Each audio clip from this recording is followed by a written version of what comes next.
Hello. So, I left off the last recording ready to channel about God's thoughts on how a morning meditation will help shift my day and my forgiveness lessons.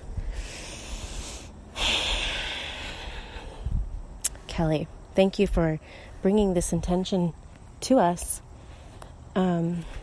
So you're asking about how will a morning meditation practice shift your forgiveness lessons, especially the one where you wake up and you're frustrated by your kids. So, first of all, it's going to begin slowly. As you set your new habit, it's going to be kind of rusty in the beginning, kind of like the cobweb metaphor. It's going to take some getting used to, some cleaning up. You're going to find out what is right for you, how it looks for you, what your preferences are around it. And so start simple and just make sure it happens in the beginning. Just make sure you actually do something. You set some intention around it, not just in your bed. You actually get out of bed and go build an altar, establish an altar. One thing that's been helpful is that you have decided to light incense or burn something, so that that's cool, because the smell is going to radiate into the house and it's going to notify all the kids that you're meditating, and it's going to keep them away, because in time, as you ignore them while you're in your meditation, they will stop coming to you. And so that will actually become your alone time, because it will be a protected space in that way. And as you do maintain this habit, it will grow more profound for you. And yes, it will change everything, because it will become the grounding cord. Just as in the meditation where you ground into the center of Mother Earth, this meditation will be your grounding core into your support from your spirit guides. So it's very, very, very much the number one tool for a spiritual life, is to have a meditation practice that is consistent every day. And it's not just sitting on a couch and meditating. You actually do have a little ceremony around it, so that you kind of decorate it. You make it playful, you make it colorful, you make it creative. And that's why we want you to make it your own thing, to make it unique for you. And also, it frames it. It tells other people what you're doing. It makes your example towards your kids more official. And so this is a very good idea, and you will absolutely notice a difference. Hi. Okay, so I'm like trying to find alone time, right? And I found this trail, but my neighbor's right here at the entrance of the trail, and she's like, the bears are out, the bears are back. And I'm like, you know what? I have to find space from my kids right now, so I am willing to take the bears. I'm literally walking on a trail where there could be bears. And I don't know, like, bears don't really scare me. In fact, oh my God, the bear is my new power animal. I forgot. The bear is my power animal. Wow. Is that synchronicity or what? Wow. So anyway, I am not scared of bears. If a bear comes up to me, I'm just going to be like, hi, what's up? I don't know if I really would. I'd probably be kind of scared, but we'll see. See what happens. I'm not going to go very deep into this trail. I'm not going to invite trouble here. But I do like the synchronicity. So anyways, Kelly, back onto the meditation issue. So, yes, meditation is absolutely essential for having a spiritual life. It is helpful because it is like brushing your teeth for your soul, okay? It is clearing out any negative energies that you had from the last day. Because what you do when you meditate is that you bring your awareness to your energetic body. When you sit with yourself and you listen to your body and you just sit in the silence, and maybe you listen to your thoughts that are wandering through, and you get distracted. But as you get distracted and then you realize you're distracted, you become aware of what's distracting you. You're just becoming aware of yourself. And the longer that you sit, and the different intentions that you bring with your meditation are going to show you different aspects of yourself. And so it's very much just an overall really good tool for energetic expansion, because you're becoming more aware of the subtle frequencies that are going on in your body. And awareness is healing, because awareness is light. And when you shed light onto form or constructs in your mind, then you dissolve any blocks that are inconsistent with your truth. So your consciousness is healing, because your consciousness is part of your connection to God. And if you are completely consistent with your connection to God, then you would be fully human and you would live a blissful life. The problem is that part of that consciousness has been blocked. Part of that consciousness of like the thought, God loves me, I am happy in God's presence. If you thought that all the time, you would be totally healthy. But the problem is we don't think that all the time. We have thoughts of, I'm not good enough. God isn't taking care of me. God has abandoned me, because that's what this life is, this illusion of being separate from God. I don't have enough.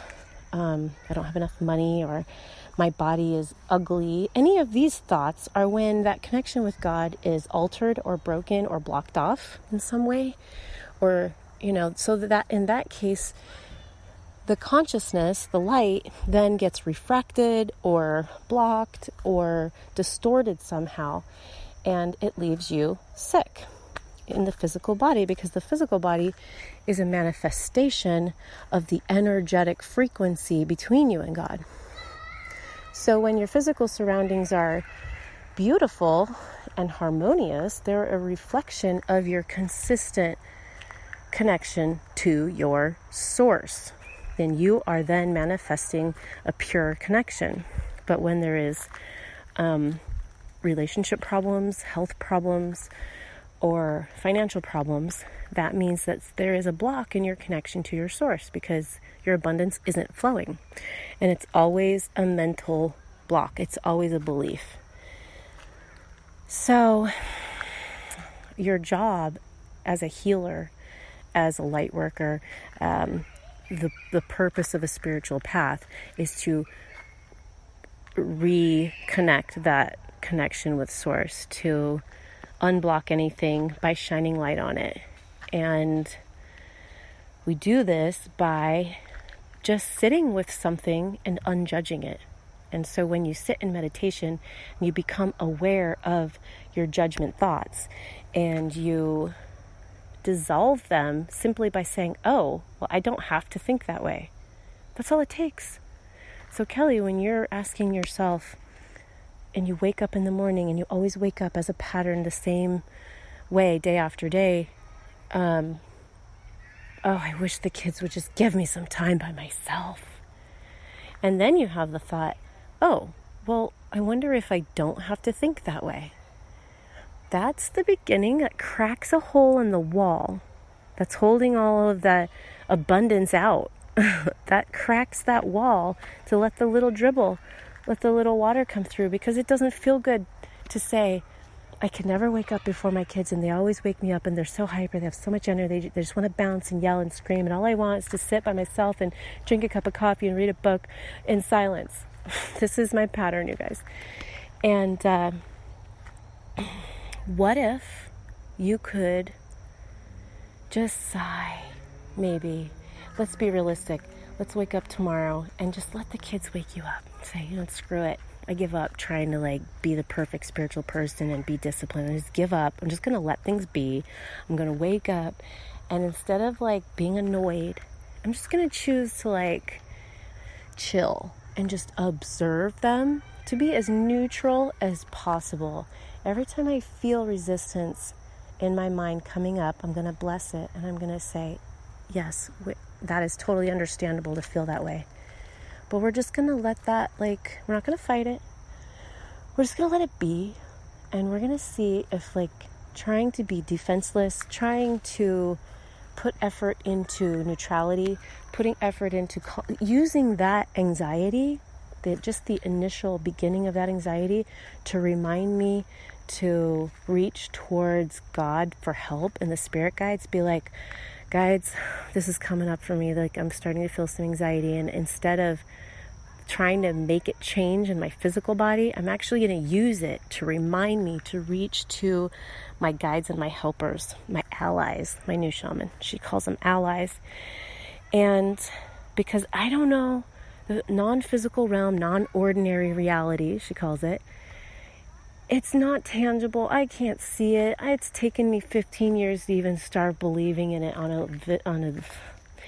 an ego level. But I'm asking for your help right now, because any sense of anxiety, that's what we can use it for. We can use it to turn our attention towards needing help and giving up and saying, God, you know what? I can't do this on my own. My ego doesn't feel good. It doesn't feel good to be unhappy. It doesn't feel good to feel like I have to be the one to change and control and fix everything. Can you just help me? I'm giving this up to you. I'm going to let you intercede here. And then you go into the beginner's mind, and you just allow this void to take over your mind and take over all of the glands that are making the hormones that stress me out. Of course, we know there's adrenal glands, but I'm learning, reading this book about Kundalini rising, where it says your pituitary gland, actually begins all the other glands. So God, I ask you to chill my pituitary gland out, chill my adrenal gland out, heal my pineal gland so that I can have an open third eye. Take care of my hypothalamus so that all my hormones are working in synchronicity. Not synchronicity. Synchronized? Anyway, my hormones and my glands are functioning perfectly, and that my mind is telling me appropriately that this is a time for fun, that kids can remind us how to have fun and be joyful, and I can find joy in this. I can take the stress out and I can be joyful. So I realize this is the beginning of this lesson, and it's not going to come overnight, but I'm going to set my intention to experience more joy through my kids. And I know this is possible, so I channel in my inner loving parent who just laughs with their kids and tickles them and lets them tickle her and feels vulnerable and allows some more abundance in this area of my life. And that feels complete. So I send blessings out there to anyone who's listening to this, because I just want to share this with people. And I say namaste. And so it is.